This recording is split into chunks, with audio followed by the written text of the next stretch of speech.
Hey guys, today we're going to be doing a little bit of a wacky scenario. We're going to be doing what if the scramble for Africa was decided at random.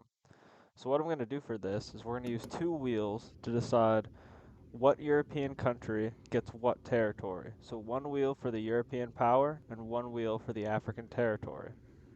I'm going to include all the European powers that got territory at the scramble in our timeline. So that's not going to include Austria-Hungary or the Netherlands or any other power that was at the conference but didn't get territory. Only the powers that got territory will be considered for this alternate history. We're going to go through this one great power at a time and then show the final map at the end to build suspense. So get ready, let's go. Let's start with Spain, a country in our timeline which didn't get much from the Berlin Conference, only getting Equatorial Guinea, a small Sahara colony, and some minor lands in northern Morocco. However, in this timeline, Spain is awarded Togo, Sierra Leone, Senegal, Namibia, Madagascar, Ethiopia and Eritrea, and finally Algeria.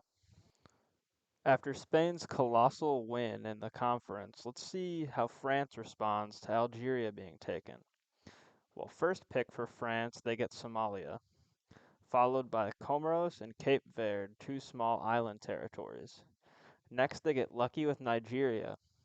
And finally, they get very lucky with a double pick, both the Democratic Republic of the Congo and their already existing Congo colony. So they get a massive Central African territory. And as a plus, all of their territories are connected to the ocean. France, it's only fitting to do Britain. They came out massive in our timeline, but will they do the same in this one?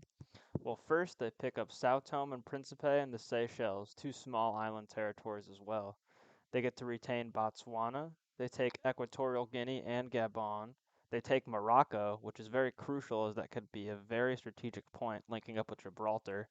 They take Angola, Burkina Faso, Sudan, Kenya, and Guinea, locking in a mid-sized but very strategic African empire. Overall, I would say Britain definitely came out worse in this timeline compared to ours, with them not taking Egypt, which was their primary concern in the conference in our timeline. But guess who does take Egypt? The winner of Egypt in this timeline was none other than Portugal, taking not just Egypt, but Tunisia, Gambia, Burundi, Chad, Mauritania, and Guinea-Bissau, giving Portugal a very disconnected and most likely hard to maintain African empire. Now let's move on to Belgium, a wild card in our timeline that came out with the Congo.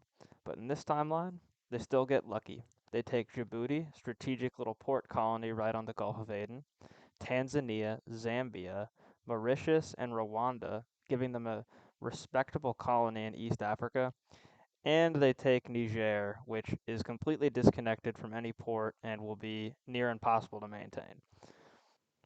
Next, let's go on to Italy, who actually gets to retain Libya in this timeline as well. They also take Cameroon, Ghana, Lesotho, and Mali, giving Italy a mixed bag of colonies, some with good seaports and strategic locations, and some inland with no sea access and impossible to reach. Finally, Germany, which I think came across as the conference's clear victor. They get to take Malawi, Mozambique, Zimbabwe, and South Africa, forming a massive colony in the south of Africa with links to both oceans. They get to take Central African Republic, South Sudan, forming a mid-sized territory in Central Africa. They get to take Uganda, Ivory Coast, Western Sahara, and Benin as well, giving them a nice mixed bag of colonies across the continent. And thus, this is the new map of Africa after the random scramble. Finally, a masterstroke for geopolitics. Truly will secure peace in this time. If only this had happened in our timeline, World War I could have been prevented, World War II could have been prevented, and we could go on living in peace with these perfect African borders. Thanks again for watching, guys, and remember to tune in next time and leave a comment for what should be the next scenario. Thanks again. Remember to like and subscribe. See you next time.